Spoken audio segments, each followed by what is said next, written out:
चलिए क्वेश्चन लेते हैं। ये कार्बन मोनोऑक्साइड है, ठीक है। इसमें कार्बन और ऑक्सीजन के बीच की दूरी क्या है? 1.1 एंगस्ट्रॉम है। Mass of carbon atom 12 atomic unit है। Mass of oxygen 16 atomic unit है। करा find the position vector of centre of mass of carbon monoxide.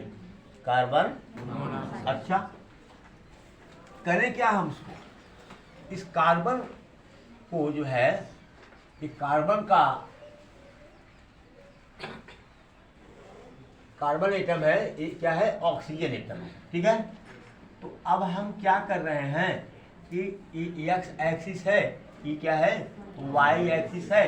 Carbon atom को हम यहाँ लिख रहे हैं ओरिजिन पर, बोलो, और ऑक्सीजन एटम यहाँ पर है। और ये दूरी कितनी है? 1.1 एंगस्ट्रॉम। यानी बेटा कि R1 कितना हो गया? देखो, अब यहाँ x1 लेंगे, ये x एक्सिस ले लिया हमने ना। x1 कितना हुआ बेटा? 0। और x2 कितना हुआ? 1.1 एंगस्ट्रॉम ना। तो XCM ले रहा हूँ, क्या? XCM बराबर क्या हो जाएगा? M1 x1, इसको हम मान ले रहे हैं M1, कार्बन के मास को, और ऑक्सीजन के मास को मान ले रहे हैं M2। तो प्लस M2 x2 अपान M1 प्लस M2। चलिए, अब यहाँ हम एटॉमिक यूनिट और एंगस्ट्रॉम को एमकेएस सिस्टम में नहीं ला रहे हैं ना, नहीं ला रहे हैं। तो जो XCM आएगा वो भी किस में होगा? एंगस्ट्रॉम में होगा। अगर मान लीजिए कि अगर इसको हम एटॉमिक यूनिट को हम किसी और यूनिट में चेंज करते हैं, तो नीचे वाला भी, नीचे भी तो मास है, कोई फर्क नहीं पड़ेगा। मास को यहाँ मास को चेंज करने में कोई फर्क नहीं पड़ेगा। अच्छा, अगर x1 x2 मीटर में ले रहे हैं तो XCM मीटर में आएगा। इसको CM में लेंगे x1 x2 को, तो XCM किस में आएगा? सेंटीमीटर में आएगा। एंगस्ट्रॉम में लेंगे तो एंगस्ट्रॉम में आएगा, ठीक ना। तो M1 कितना है भैया? 12। और x2 कितना है? 0। M2 कितना है? 16। x1 कितना है? 1.1 अपान M1 प्लस M2, इसको जोड़ो, कितना आया? 28। That's what? एक सेकंड, 16 इंटू 1.1 अपान 28 ना, एंगस्ट्रॉम। इसको हम आई कैप भी कह सकते हैं, वेक्टर है। और ये डिस्टेंस कहाँ आ रहा है? इसे मान लीजिए सेंटर ऑफ मास, मान लीजिए किधर शिफ्ट करेगा? ऑक्सीजन की तरफ।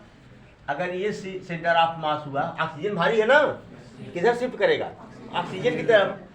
तो ये जो दूरी आई ओरिजिन से, वो एक्स एक्सिस पर ही तो आई। कहाँ आई? एक्स एक्सिस पर आई, तो इसको हम आई कैप नहीं लिख सकते? लिख सकते हैं कि नहीं?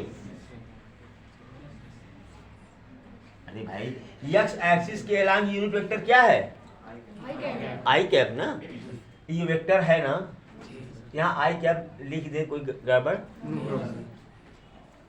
तो 4 सत्ते 28, 4 चौके 16, तो आ गया है 4.4 अपान 7 आई कैप एंगस्ट्रॉम। इसी को और भी सरल कर सकते हो डिवाइड करके ना। अगर डिवाइड करके सरल करना चाहो, मेरे पास ख्याल से कि 0 साक्षक बैच ना 0.63 आई कैप क्या एंगस्ट्रॉम। ओके, कोई दिक्कत? Note it please. Question number 2 में देखिए, एक इक्विलेटरल ट्रायंगल है, समबाहु त्रिभुज है, जिसका प्रत्येक साइड 1 मीटर है ना। इसके वर्टेक्स पर, शीर्ष पर, यहाँ पर 3 ग्राम, यहाँ पर 4 ग्राम, यहाँ पर 5 ग्राम, ठीक है, मास रखे गए हैं, पार्टिकल रखे गए हैं। कह रहा है इसके सेंटर ऑफ मास, इसके सेंटर ऑफ मास का पोजीशन वेक्टर निकालिए। ठीक है, तो अब मजबूरी हमारी है कि इस सिस्टम के किसी एक पार्टिकल को हम कहाँ रखें, ओरिजिन पर। कहाँ रखें? ओरिजिन पर रख दें। ये एक्स एक्सिस हो गया। ये इसका कोऑर्डिनेट क्या हो गया? 0 0। यह 1 मीटर है, इसका कोऑर्डिनेट कितना हुआ? 1 0 हुआ। अब इसका कोऑर्डिनेट क्या होगा? एक सेकंड, पहले तो यहाँ से शीर्ष लंब डाल दो। क्योंकि इक्विलेटरल ट्रायंगल है, चाहे शीर्ष लंब डालो, चाहे एक क्या कहते हैं इसको मीडियन डालो, सब एक ही होगा इसका। अगर ये 1 मीटर है पूरा, ये कितना होगा? हाफ। अब इस लेंथ को निकाल सकते हैं हम। मान लो ये डी है, तो एडी कितना हो जाएगा? अब हमको पता है ओडी का स्क्वायर प्लस एडी का स्क्वायर बराबर ओ ए का स्क्वायर। हमने परपेंडिकुलर ड्रॉ किया है ना यहाँ पर। तो ओडी का स्क्वायर 1/2 का स्क्वायर प्लस एडी का स्क्वायर हमको निकालना है, बराबर 1 का स्क्वायर 1 होगा। यानी एडी का स्क्वायर बराबर क्या होगा? 1 - 1/4 बराबर 3/4। AD equal to what? √3/2।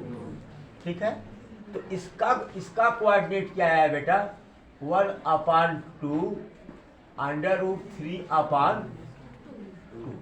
Any problem? अब बताओ x1 कितना हुआ? 0। y1 कितना हुआ? 0। x2 कितना हुआ? 1। y2 कितना हुआ? 0। x3 कितना हुआ? 1/5। y3 कितना हुआ बेटा? √3/2 सॉरी 1/2 ना। अब xcm निकाल लो। क्या होगा?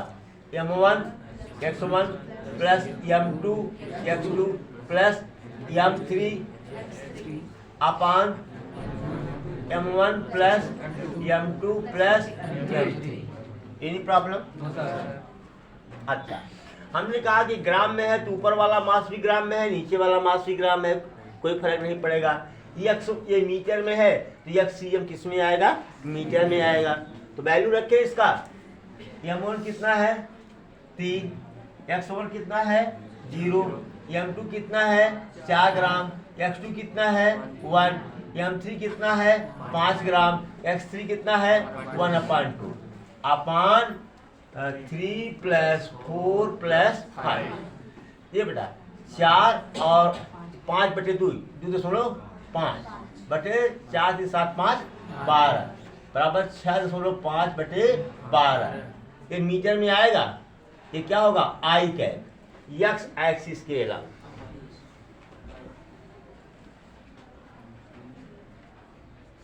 ये ना। अच्छा, ना तो आप अब xcm और ycm दोनों कंपोनेंट निकालना होगा ना। एक सेकंड, xcm इसमें कितना दिया है? चलो, लेकिन यार ये सारी ये सिस्टम एलॉन्ग एक्स एक्सिस थोड़ी है। चलो, तो xcm बराबर क्या हो जाएगा? इसको हम लिख सकते हैं 65/120। क्या? 65/120। तो 3 से कटेगा क्या? नहीं, 5 से कटेगा। 5 13 में या कहाँ कटेगा? 5 13 65 5 24 120 बराबर 13/24 मीटर। अपना चेंज करो इसको। ycm क्या हो जाएगा बेटा? m1 y1 plus m2 y2 plus m3 y3 अपान m1 plus plus m3। m1 कितना आया 3 और y1 कितना है बेटा 0। m2 4, y2 कितना है 0 प्लस m3 5, y3 कितना है √3/2 अपान इसको जोड़ोगे तो कितना आया था 12/12। तो क्या हो गया ये 5/24 √3 मीटर आया। XCM भी निकल गया, इसका YCM निकल गया। तो इसके द्रव्यमान के सेंटर ऑफ मास क्या होगा? सेंटर ऑफ मास के कोऑर्डिनेट क्या होंगे बताओ? 13/24 कामा और ये 5/24 √3। अब इसको यहाँ कहीं भी मिल सकता है, ये कि यहाँ मिल जाए, कहीं भी मिल जाए भाई। इसको तो खींचने, इसकी वैल्यू निकाल करके एक्स एक्सिस और वाई एक्सिस पे जा करके मिलाएं, पॉइंट हमको मिल जाएगा। मिलेगा कि नहीं? ये कुछ ऊपर की तरफ ही होगा क्योंकि सबसे ज़्यादा मास इधर इसी का है ये, ठीक है ना। तो ये क्या है? सेंटर ऑफ मास के कोऑर्डिनेट है, इसी त्रिभुज के अंदर कहीं पड़ेंगे, ठीक है ना। नोट कर लीजिए प्लीज। क्वेश्चन नंबर 3 लिखिए कि centre of mass of 3 particle of mass 10, 20 and 30 unit is 1 - 2, 3। 3 कण जिनके द्रव्यमान 10, 20, 30 यूनिट हैं का सेंटर ऑफ मास 1-2-3 है। करा है कि where should be fourth particle of mass 40 unit should be kept so that center of mass become। करा है कि 40 यूनिट के चौथे द्रव्यमान को, चौथे कण को कहाँ रखा जाए जिससे उसका सेंटर ऑफ मास 1-1-1 हो जाए ना। फर्स्ट केस में देखिए RCM बराबर M1 R1 plus M2 R2 plus M3 R3 अपान M1 plus M2 plus M। Any problem? RCM कितना दिया इसका 1 - 2, 3, मतलब कि I cap -2 J cap plus 3 K cap, है ना। ये बराबर दिया हुआ है M1 R1 plus M2 R2 plus M3 R3 अपान M1 plus M2 plus M3 10, 20, 30, 30, 60 हो जाएगा ये। यानी M1 R1 plus M2 R2 plus M3 R3 इसका 60 का मल्टीप्लाई करो तो बेटा 60 I cap -120 J cap plus 180 K cap. Question number 1 हुआ, ओके। अच्छा, सेकंड केस में देखो, सेकंड केस में जब फोर्थ मास को रख रहे हैं तब RCM बराबर क्या हो जाएगा M1 R1 plus M2 R2 plus M3 R3 plus M4 R4 अपान M1 plus M2 plus M3 plus M4। ये इसका सेंटर ऑफ मास कितना है 1-1-1, यानी I cap plus J cap plus K cap बराबर M1 R1 plus M2 R2 plus M3 R3, इसको बगल कर ले रहा हूँ, प्लस M4 R4 अपान 10, 20, 30, 30, 60, 40, 100। ये 100 हो जाएगा। बोलो बेटा। अब बताओ, अब यहां से M1 R1 और plus M2 R2 plus M3 R3 का मान इतना रख सकते हैं कि नहीं? रखें। तो I cap plus J cap plus K cap बराबर या 100 का मल्टीप्लाई कर दे क्या, 100 आई कैप प्लस 100 जे कैप प्लस 100 के कैप बराबर, अरे भाई 100 के कैप, चलो बराबर। अब m1 r1 plus m2 r2 plus m3 r3 जगह क्या लिखें, 60 आई कैप माइनस 120 जे कैप प्लस 180 के कैप ना, लिखूं प्लस m4 r4, m4 कितना है 40 r4,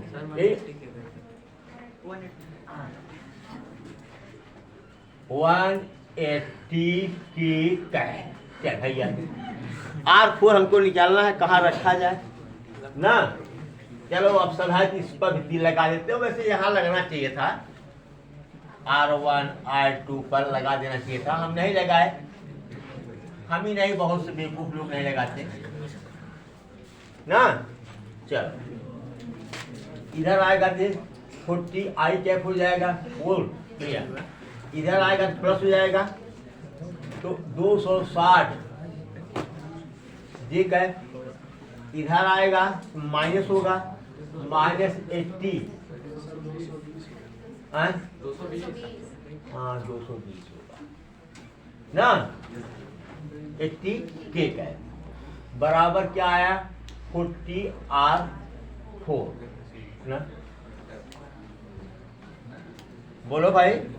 तो R4 बराबर क्या होगा, इसमें कॉमन क्या होगा बेटा, 20 कॉमन हो जाएगा, हाँ 20 कॉमन ले लो तो 2 आई कैप ना प्लस 11 जे कैप माइनस 4 के कैप अपान 40, बोलो भैया 20 दूनी 40, 2 आई कैप प्लस 11 जे कैप माइनस 40 के कैप ना, बोलो अपान 2, इसको हम आई कैप प्लस 11 अपान 2 जे कैप माइनस 2 के कैप, इसका दे दिया। चौथे मास का पोजीशन वेक्टर हमने दे दिया इतना, अगर मैग्नीट्यूड होगा तो निकाल लेंगे आप लोग, magnitude under root a square plus b square plus c square, नहीं है पोजीशन वेक्टर ही निकालना था, कहाँ रखा जाए, जरा आंसर मिलाओ जी। हाँ 5.5 लिखा, कोई बात नहीं है, आंसर में लिख दिया भैया, और था बहुत ज्यादा मॉडिफाई कर दिया, 11/2 माने 5.5, तो 5.5 ये कैप लिख दिया है। कुछ लोग कह रहे हैं सर जी आपका आंसर ही गलत है, अब ठीक है, नोट इट प्लीज।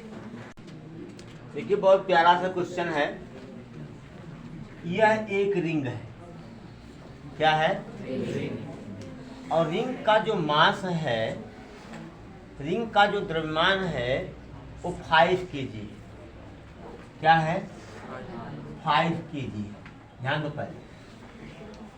तो ये 5 kg जो द्रव्यमान इस रिंग का है वह कहाँ केंद्रित माना जाएगा, इसके सेंटर ऑफ मास पर, और ये मास जो है पूरे रिंग में समान रूप से डिस्ट्रीब्यूटेड है, इसलिए मतलब इसका घनत्व जो है, रिंग का घनत्व हर जगह क्या है समान है, इसलिए इसका द्रव्यमान केंद्र क्या होगा, ज्यामिति केंद्र, यानी जो वृत्त का केंद्र होगा, रिंग का जो केंद्र होगा वही सेंटर ऑफ मास भी होगा, बोलो भाई। तो इसके पूरे मास को हम कहाँ सेंट्रलाइज मानेंगे, सेंटर पर ना, और कह रहा है कि इसके डायमीटर के एक इंड पर 2 किलोग्राम का मास और दूसरे इंड पर 3 किलोग्राम का मास रखा हुआ है, कह रहा है पूरे सिस्टम का सेंटर ऑफ मास बताइए, ध्यान दो। तो अब जब इस सेंटर पर ही पूरे रिंग का मास सेंट्रलाइज है, इसी सेंटर को हमने क्या मान लिया, ओरिजिन, क्या मान लिया ओरिजिन, इधर मान लिया एक्स एक्सिस, इधर मान लिया, इधर क्या होगा माइनस एक्स एक्सिस होगा और इधर क्या होगा माइनस वाई एक्सिस, अब देखो बेटा यहाँ यहाँ ले लिया ना, x1 कितना हो जाएगा बेटा, यहाँ पर 1 मीटर है, अगर इधर का प्लस देते हैं इधर क्या हो जाएगा, -1 मीटर हुआ। और y1 क्या होगा, इसका लेना ही नहीं है क्योंकि सब कहाँ है, x एक्सिस पर है, कहाँ हमने लिया है, इसलिए y1 को लेने की जरूरत नहीं है। अच्छा बेटा x2 ये m2 लिए ना, x2 कितना होगा 1 मीटर और x3 कितना होगा 0, बोलो तो xcm कितना होगा बेटा, सब x सारे के सारे मॉसेस कहाँ हैं, x एक्सिस पर, xcm कितना होगा m1 x1 plus m2 x2 plus m3 x3 अपान m1 plus m2 plus m3।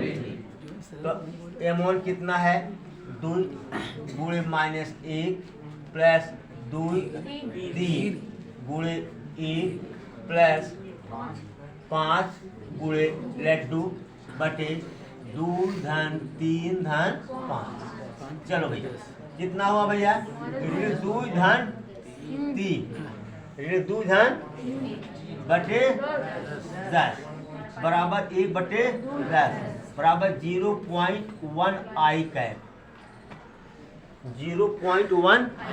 इसका मतलब क्या हुआ, हमने कहा हैवी मास की तरफ शिफ्ट करेगा ये यहाँ से ये जो होगा क्या होगा COM।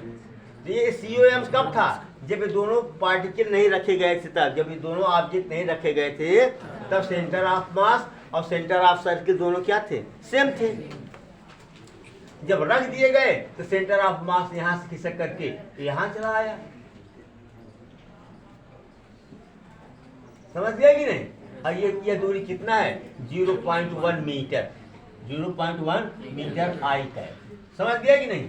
अब यहाँ पर इसका क्या होगा, सेंटर ऑफ मास, समझ में आया नहीं आया, नोट इट प्लीज। देखिए ऐसा है, यहाँ प्लस माइनस ये है ना, तो यहाँ पर वेक्टर लगाना क्या है बहुत जरूरी होता है। हमारी तरफ कई और बेवकूफ ऐसे नहीं लगाते हैं, धगा के लिख देते हैं, ठीक। 2 ऑब्जेक्ट्स ऑफ मास, देखिए बोर्ड लेवल के सवाल सब लग रहे हैं ना, ये सब बोर्ड लेवल के सवाल हैं, कंपटीशन लेवल के नहीं, बाद में कराए जाएंगे, पहले बोर्ड लेवल तो कर लो, ठीक है। तो करा के 2 object of mass 2 kg and 5 kg are kept at 00 and 50 metre respectively, find COM। देखो भैया 00 तो ये होगा आपका, बोलो यार, ये x एक्सिस है, ये क्या है, ये y एक्सिस है, तो 50 तो कहीं पर यहाँ होगा बेटा y एक्सिस पर, बोलो एक मास ये है, ये एक मास, ये y एक्सिस के अलॉन्ग रखे गए, ओके। अच्छा ये m1 जो है वह कितना है 2 kg, कितना है 2 kg, और m2 कितना है 5 kg, यह डिस्टेंस कितना है बेटा 5 मीटर, ठीक ना। अच्छा 5 दिए थे यार, एक सेकंड 0.5, चलो ठीक है, हो गया। अच्छा बताओ, तो y1 कितना है 0 और y2 कितना है 5, 0.5। चलो अच्छा था क्वेश्चन वही 50, लेकिन मेरे दिमाग में था कि एक को y एक्सिस में ले लें। ये भैया YCM क्या होगा बताओ, ये किधर होगा, हैवी मास की तरफ शिफ्ट करेगा, यानी यहाँ से दूरी ज़्यादा आएगी ना, YCM। तो M1 Y1 plus M2 Y2 अपान M1 plus M1 2 Y1 0 M2 5 अपन 2 + 5 ना, 2 + 5 25 अपन 7 ना, 7 × 21 3 सही 4/7 मतलब आधे से अधिक दूरी है ना बेटा। यहाँ क्या होगा 2.5 इस COM कहीं यहाँ आएगा, क्या COM समझ गए। यहाँ लिख सकते हो क्या J कैप क्या, और यहाँ वेक्टर लगाना मत भूलो हमारी तरह, ठीक है। क्वेश्चन तो और थे लेकिन हो नहीं पाएंगे, ठीक है छोड़िए आज इतना ही। Thank you so much.